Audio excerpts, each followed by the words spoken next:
วนบ่เศร้าเมาบ่แล้วโทรหากันเป็นแถวโอ้ยทีมงานมักมวนเห็นถือว่าสมควรอันสาญาให้เพิ่นเอิญลำเพิ่นนั้นสิกอมใจฝากในเด้อฝากซื้อไว้ทีมงานมักมวนหลายๆคน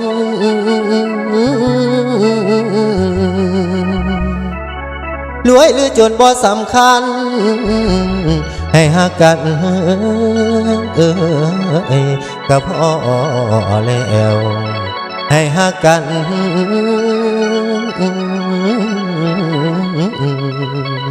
ก็พอแล้ว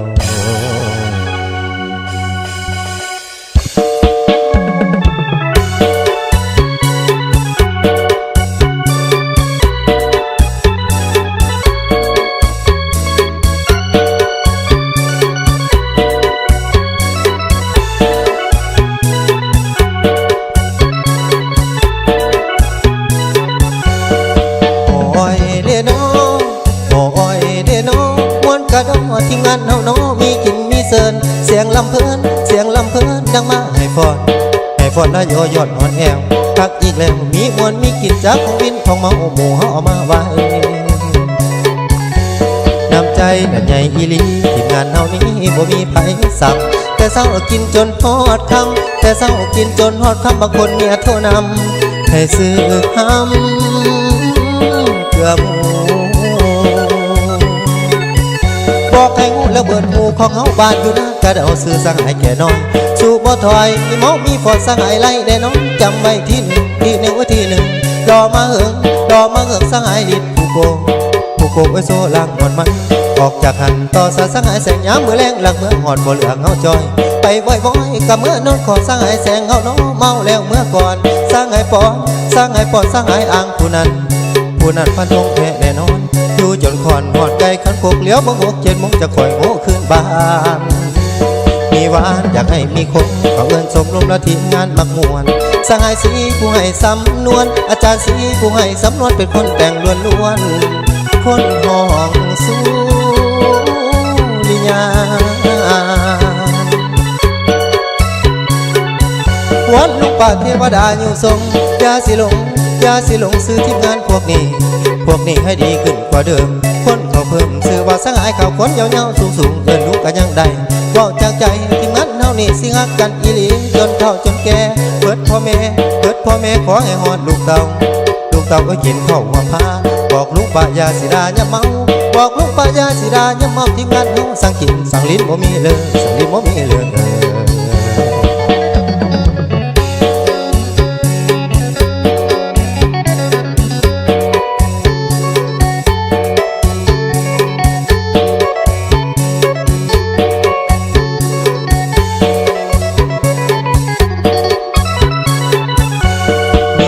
อยากให้มีคงเขาเอิญสมรมและทีมงานมักมวนสหายสีผู้ให้สำนวนอาจารย์สีผู้ให้สำนวนเป็นคนแต่งล้วน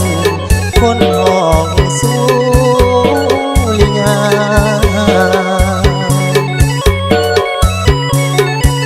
วัดลูกป่าเทวดาอยู่ทรงยาสิหลงซื้อทีมงานพวกนี้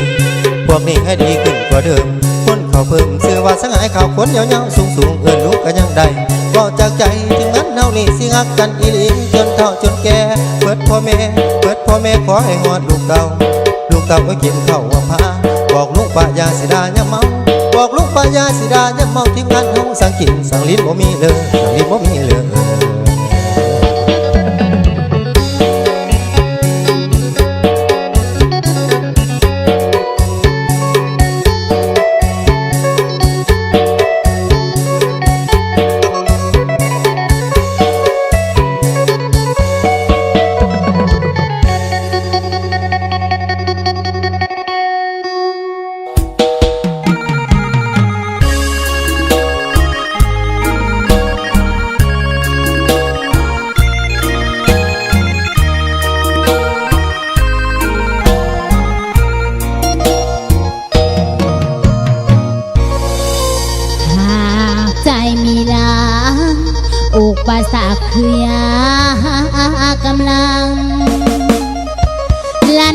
ยให้ความหวังญาติอีอย่างน้อเราอายอดทนไว้อย่าถอยและมีปัญหาเรื่องใหญ่น้อยต้องเฮาซอยออกแห่งเห็นสู้ให้พ่อแม่เห็นว่าอายเป็นคนจริงแท้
ของอายหมดแล้ว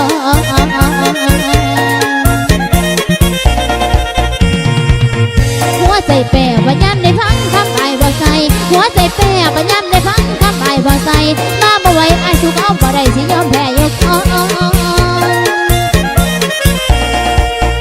อายคงบ่ได้ฮักน้องจริงไว้แต่จะทิ้งเมื่อมีการแปลงใจ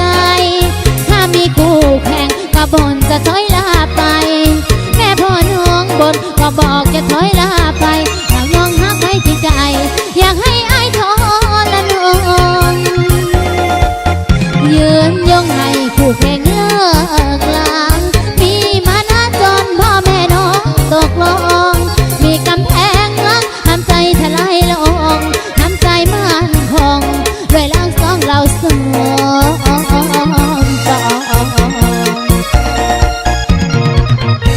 เพื่อนน้องจะเพื่อเฮาสองไปต้องคู่สังตาฮอนเพื่อนน้องจะเพื่อเฮาสองไปต้องคู่สังตามีไผมาน้องก็ยืนเคียงอายบ่ได้อายสิซอยสูงถ้ารักกันอยู่ขอให้ยืนสู้เพื่อน้องได้ไหมสู้ได้ไหมทนได้ไหมเมื่อเจอปัญหาหากความจริงแท้หากคู่แข่งสร้างแรงศรัทธาสู้เพื่อเขาหน้าใจแม่พ่อแล้วมาขอ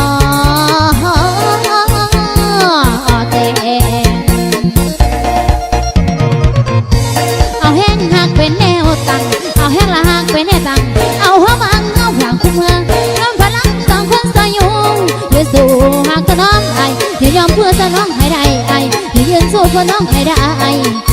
อย่าถอยเด้อใจนั่งขอรอ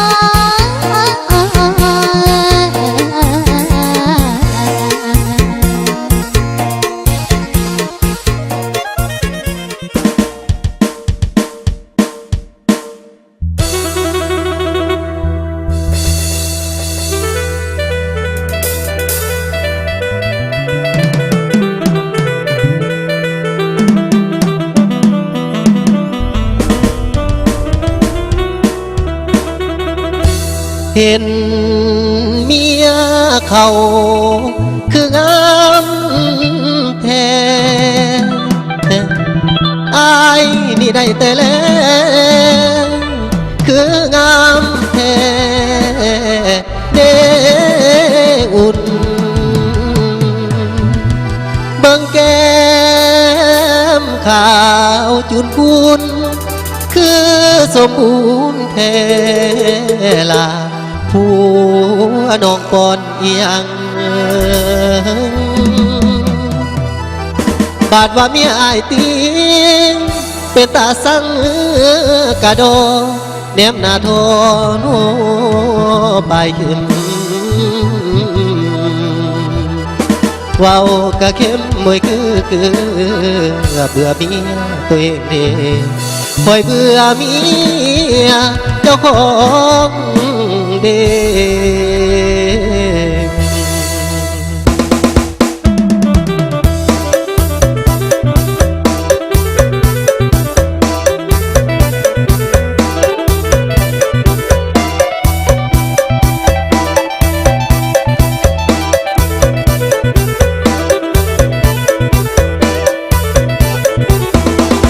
เห็นเมียเพิ่นเดินมาน้ำลายไหลยาวถ้าเป็นผู้สาวเจ้าคงบ่เหลือบ่รอสิทิ้งแผ่นดินดินแผ่นฟ้าทำให้พอแม่นเจ้าอยู่ปลายศพหมอสิขอบินไตให้ทันเจ้าเป็นหญิงสุดสวยแสนงามล้ำค่าผู้สาว15คงบ่มาเทียมทัน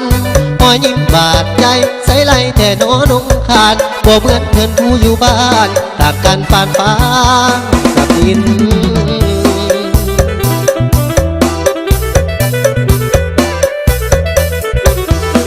โอ้ยนอวินวินหลายเด้เดินเซ่เข้าบอนวินหลายเด้เดินเซ่เข้าบอนเห็นเมียนอนอยู่ห้องประกอบนางเคยโซกินอีหยังกะบ่อ้วนบ่โอถ้าอีหยังกะบ่งามบ่โกคือหุ่นเมียเข้าเว้าขึ้นมาปล่อยวินแดนดินจนเดือนจากเดือนเพื่อนปีผลผ่านคิดว่าน้องคันสิเปลี่ยนนั่งเปลี่ยนกายนุ่งเครื่องก็ทันสมัยแต่แล้วสามใบปัดบ่เป็นคือว่าหน้าตาบ่เสริมบ่แต่งบ่มีบ่แดงมีแต่ห้อยตีนกาถ้าแข่งดำปานอีกากูเพื่อนไปหาเอิ้นป้าเอิ้นแม่คนเดียวเงาปานหักไฟเลี้ยวบางสายเสือสอดอวยปานก่อนทุกหัวแล้วบ่ยุบให้ผัวหักผัวแพงให้คนแย่งน้ำตาสิบ่สักนางน้องลูกสองคือเป็นนายแต่ละลูก3 4 5สิบ่ให้กว่ายายบอกมาข่อยปวดหัวใจบอกมาข่อยหลุดปวดหัวใจเสียจังไหนจังสิคือเมียหมูแนมดูเมียเขาเมียเพิ่นเมื่อแก้มเพิ่นเว้าจ้าบ่หูลูกสองแห่งงามหน้าดูลูกสองแห่งงามหน้าดูคันข่อยเป็นหมูกันสิบ่ฟ้าบ่ไหลไปได้นอนสิคือเมียข่อยแน่ไปได้นอนสิคือเมียข่อยแน่เท่าว่าแม่อยู่บ้านจะตามสู่ฟังคิดเบิ่งบ้านเมียหมูเมียเฮาถ้าพวกเขากะสิหุ่นดีคือบ้านผัวกันเว้าฟังเอาไว้แน่ผัวกันเว้าฟังเอาไว้แน่คันบ่เปลี่ยนแท้สิปาแท้แน่นอนขออดนอนให้เมียเปลี่ยนไม่แปลขออดนอนให้เมียเปลี่ยนไม่แปลผัวสิหอมก่อนแปลสู่คืนแรงเศร้าสู่คืนโอ้ยแรง